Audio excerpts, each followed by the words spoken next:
Assalamualaikum warahmatullahi wabarakatuh. Video kali ini menceritakan tentang kisah Talut dan Jalut tafsir surat Al-Baqarah ayat 246-252. Tapi sebelum itu dukung terus channel kami. Alvin Nada Record.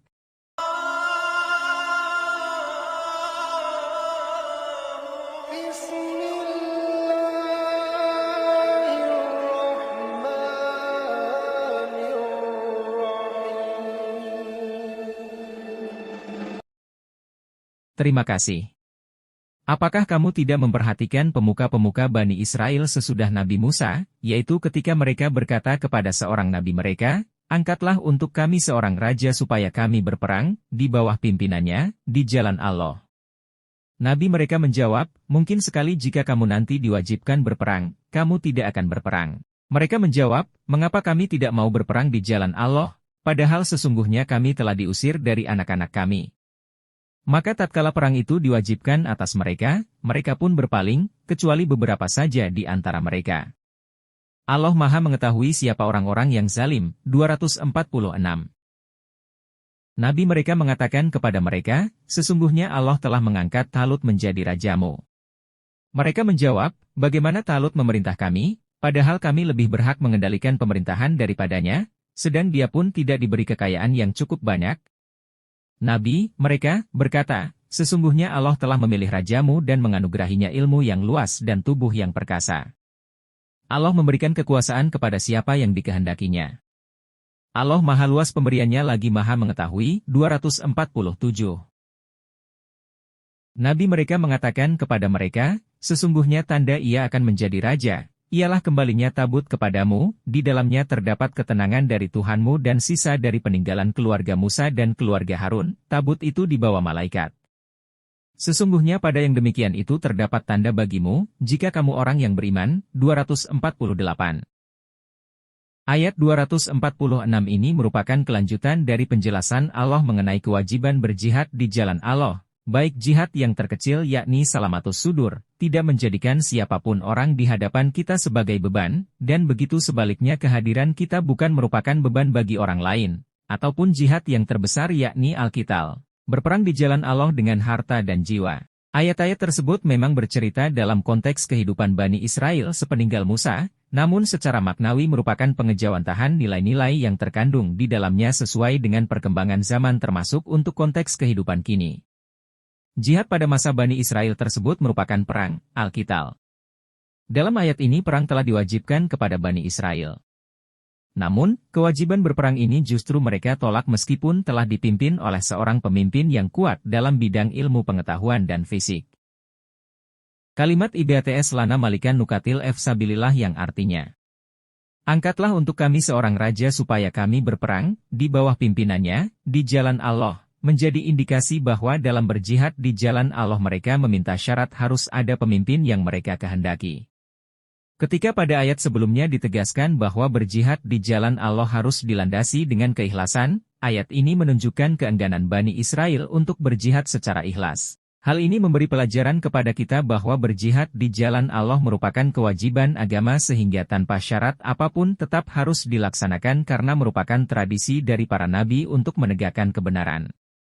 Hal ini senada dengan firman Allah dalam Qiyas Al-Hajj 22:78. "Berjihadlah kamu pada jalan Allah dengan jihad yang sebenar-benarnya. Dia telah memilih kamu dan dia sekali-kali tidak menjadikan untuk kamu dalam agama suatu kesempitan, yaitu agama orang tuamu Ibrahim. Dia, Allah, telah menamai kamu sekalian orang-orang muslim dari dahulu, dan begitu pula, dalam Al-Quran ini, supaya Rasul itu menjadi saksi atas dirimu dan supaya kamu semua menjadi saksi atas segenap manusia, maka dirikanlah sembahyang, tunaikanlah zakat dan berpeganglah kamu pada tali Allah. Dia adalah pelindungmu, maka dialah sebaik-baik pelindung dan sebaik-baik penolong." Kemudian keikhlasan dalam menjalankan jihad dan perjuangan di jalan Allah tidak hanya pada niat semata. Keikhlasan juga harus diwujudkan dalam perbuatan dalam perjuangan. Keikhlasan merupakan sebuah kondisi kejiwaan yang mendorong terwujudnya perbuatan yang sesuai dengan aturan Allah dan hanya mengharap balasan dari Allah semata. Oleh karena itu, pada penghujung ayat 246 Allah berfirman dengan sebuah penegasan falama kutiba, alaihimul qital tawallau illa qalilan minhum. Yang artinya, maka tatkala perang itu diwajibkan atas mereka, mereka pun berpaling, kecuali beberapa saja di antara mereka. Allah memberi gambaran bahwa Bani Israel yang sebelumnya meminta untuk sebuah kewajiban berjihad, setelah benar-benar diwajibkan, sebagian besar dari mereka berkilah dan enggan untuk melaksanakannya, kecuali hanya sedikit di antara mereka yang mau berjuang di jalan Allah. Sikap ini merupakan gambaran ketidakikhlasan Bani Israel dalam menghadapi kewajiban berjihad. Sikap ini jelas sangat bertentangan dengan firman Allah dalam surah Al-Hajj ayat 78 di atas yang memberikan penjelasan bahwa berjihad merupakan sebuah tradisi kenabian yang telah sejak lama diwajibkan. Maka tatkala Talut keluar membawa tentaranya, ia berkata, sesungguhnya Allah akan menguji kamu dengan suatu sungai. Maka siapa di antara kamu meminum airnya, bukanlah ia termasuk kelompokku. Barang siapa tidak meminumnya, kecuali menceduk seceduk tangan, maka dia termasuk kelompokku. Kemudian mereka meminumnya kecuali beberapa orang di antara mereka. Maka tatkala Talut dan orang-orang yang beriman bersama dia telah menyeberangi sungai itu, orang-orang yang telah minum berkata, tak ada kesanggupan kami pada hari ini untuk melawan Jalut dan tentaranya. Orang-orang yang meyakini bahwa mereka akan menemui Allah berkata, berapa banyak kelompok yang sedikit dapat mengalahkan kelompok yang banyak dengan izin Allah. Allah beserta orang-orang yang sabar, 249. Tatkala Jalut dan tentaranya telah nampak oleh mereka, mereka pun, Talut dan tentaranya, berdoa, wahai Tuhan kami, tuangkanlah kesabaran atas diri kami, dan kokohkanlah pendirian kami dan menangkanlah kami terhadap orang-orang kafir. 250. Mereka, tentara Talut, mengalahkan tentara Jalut dengan izin Allah dan, dalam peperangan itu, Daud membunuh Jalut. Kemudian Allah memberikan kepadanya, Daud, kekuasaan dan hikmah, dan mengajarkan kepadanya apa yang dikehendakinya. Seandainya Allah tidak menolak keganasan sebahagian umat manusia dengan sebagian yang lain, pasti rusaklah bumi ini. Tetapi Allah mempunyai karunia yang dicurahkan atas semesta alam. 251. Itu adalah ayat-ayat Allah, kami bacakan kepadamu dengan hak, benar, dan sesungguhnya kamu benar-benar salah seorang di antara nabi-nabi yang diutus. 252. Pada rangkaian ayat berikutnya, yakni ayat 249251, Allah menjelaskan bahwa keikhlasan dalam berjihad merupakan sebuah keharusan yang biasanya disertai dengan ujian-ujian. Pada ayat-ayat tersebut Allah mengisahkan bahwa ujian yang datang kepada Bani Israel pada saat mereka berperang adalah sungai yang airnya sangat menyegarkan. Ujian itu berupa anjuran untuk tidak meminum air sungai yang menyegarkan itu kecuali hanya seceduk tangan saja. Sebagian besar Bani Israel melanggar ujian itu dengan meminum lebih dari seceduk tangan. Ini adalah bukti dari ketidakikhlasan sebagian besar Bani Israel dalam menyikapi jihad dan perjuangan di jalan Allah. Jihad atau berjuang di jalan Allah itu dimaknai secara luas, yakni upaya untuk menegakkan kebenaran dari yang paling rendah yakni salamatus sudur dan yang paling tinggi yakni al-qital. Dengan demikian, jihad bisa dimaknai secara luas termasuk berbagai aktivitas yang berorientasi dalam menegakkan kebenaran Allah dalam kehidupan sehari-hari. Oleh karena itu, untuk konteks kekinian, sungai dengan air yang menyegarkan, sebagaimana tercantum dalam ayat di atas adalah godaan kenyamanan dan fasilitas yang selalu ada di depan kita. Perjuangan dalam menegakkan kebenaran melalui dakwah untuk era sekarang ini selalu dihadapkan pada godaan kenyamanan dan fasilitas tersebut. Allah memperbolehkan kita untuk menikmati kenyamanan dan fasilitas tersebut sebagaimana terungkap dalam frasa illa manihtarafa ghurfatan biyadi, yang artinya, kecuali orang yang hanya meminum seceduk dari tangannya, sekedar untuk menopang kehidupan dan perjuangan kita, bukan justru larut dalam kenyamanan dan fasilitas tersebut. Akibat langsung bila terlalu banyak larut dalam kenyamanan dan fasilitas, akan muncul kemalasan dan perasaan takut untuk menghadapi perjuangan. Hal ini terungkap dalam frasa la takatalanal yaum bijaluta wa junudihi. Yang artinya, tak ada kesanggupan kami pada hari ini untuk melawan Jalut dan tentaranya. Sebaliknya, jika kenyamanan dan fasilitas dinikmati sekedarnya untuk mendukung perjuangan, maka kesemuanya itu tidak akan menghalangi untuk berjuang dan berjihad di jalan Allah. Karena sesungguhnya keikhlasan dalam berjuang menegakkan kebenaran dari Allah merupakan keutamaan bagi orang-orang yang beriman yang taat pada Allah dan Rasul-Nya.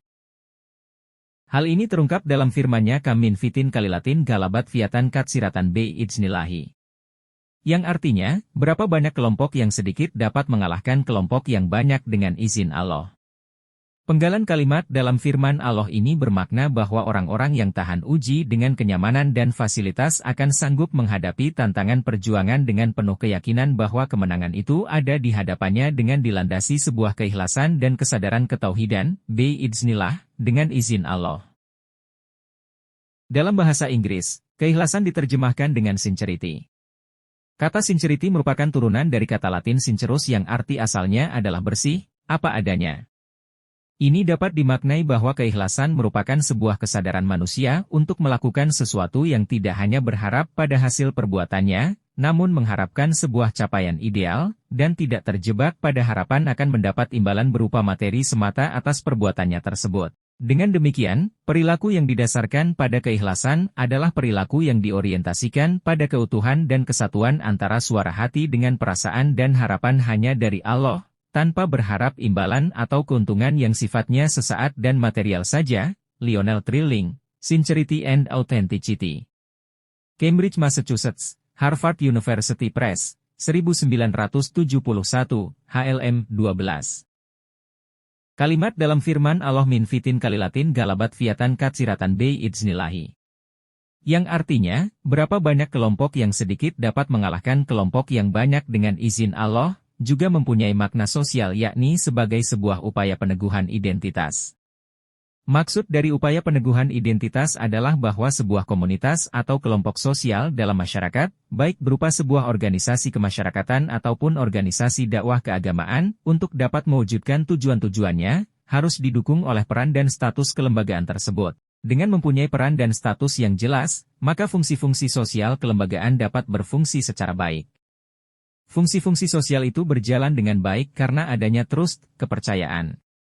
Kepercayaan itu terwujud karena taat pada amanah dan tegar atas ujian-ujian yang dihadapinya. Dalam Qiyas Al-Taubah, 9-105 Allah menjelaskan bahwa konsep trust ini diungkapkan dalam bentuk persaksian oleh pihak-pihak lain.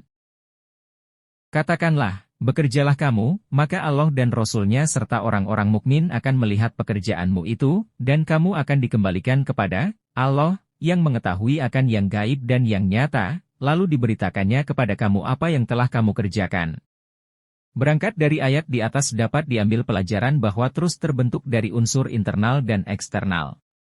Unsur internal berasal dari kemampuan mengendalikan diri dari hal-hal yang secara moral harus dijauhi yang dalam surah Al-Baqarah ayat 249 di atas diibaratkan dengan tidak meminum air kecuali seceduk tangan saja. Unsur eksternal berasal dari kemampuan menunjukkan kepercayaan dan ketaatan sehingga ada persaksian dari pihak-pihak yang berada di luar diri kita sebagaimana disebutkan dalam kutipan Qiyas Al-Taubah, 9-105 di atas. Unsur eksternal dari trust ini diwujudkan dalam menebarkan kebaikan dan rahmah yang lebih banyak kepada pihak lain. Dengan trust inilah identitas dapat dibangun secara kokoh sebagai individu dan lembaga yang dapat diandalkan. Dalam konteks sekarang ini, sebuah perjuangan harus didasarkan pada keikhlasan, yakni orientasi utama adalah perubahan kondisi masyarakat yang dilandasi oleh ketauhidan. Adanya niat untuk mengubah kondisi dari tidak baik menjadi baik, dari jahiliyah menjadi beradab, dari kemiskinan menuju kemakmuran dan kesejahteraan, harus dilakukan karena itu semua perintah dari Allah, sehingga hanya berharap keridaan Allah. Keikhlasan tidak diartikan sebagai sebuah usaha yang dilakukan tanpa menghendaki imbalan apapun, namun keikhlasan justru diartikan sebagai sebuah kesadaran dalam melakukan sesuatu untuk mengharap sesuatu, yakni kedekatan dan ridha Allah semata. Oleh karena itu, tidak ada tujuan-tujuan lain selain tujuan-tujuan hanya kepada Allah. Dalam konteks ini, makna ikhlas sangat sesuai dengan konsep Syahmadiyah, ketergantungan, hanya kepada Allah, sebagaimana dijelaskan dalam surah Al-Ikhlas ayat 2 yang berbunyi Allahus Samad, yang artinya, Allah tempat bergantung segala sesuatu. Perjuangan Talut dan Daud ketika berperang melawan Jalut dengan bala tentara yang jauh lebih sedikit dari tentara Jalut.